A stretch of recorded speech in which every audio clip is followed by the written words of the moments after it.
mainit pa yung almusal. Teka lang, Nay. Nagbibihis pa kami. Sige, bilisan nyo na.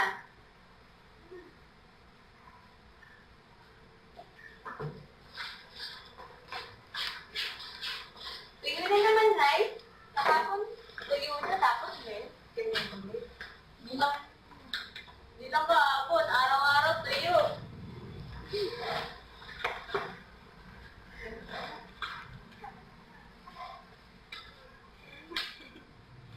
Ayan na.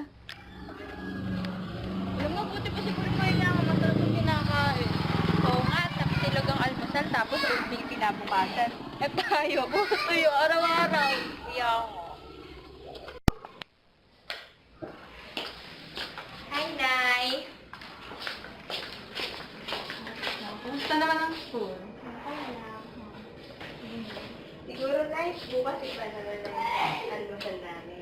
Ay naku, huwag na nga kayo mareklamo. Bigay nyo lang yung pagkain sa labas, doon sa bata. Sinong bata na? Hindi naman namin sila yun eh. Sa labas, nakita ko lang siya kanina, wala pa daw kasing kinakain. Sige Sige, na. na na lang. Ayun yata siya. Tara, lapitan natin. Tara, palimus ko. O, ito iyo. Kung narienda mo.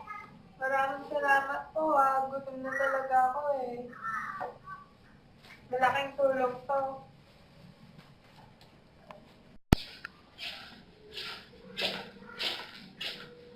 O ano, nabigay nyo na ba? Oo, Nay. Naawa kami sa bata eh. Nay, sorry. Naging mareklamo kami. Hindi namin na-appreciate yung mga bagay na meron. Oo nga, Nay. Wala nga yung magpapahalaga na ang salat ng bagay.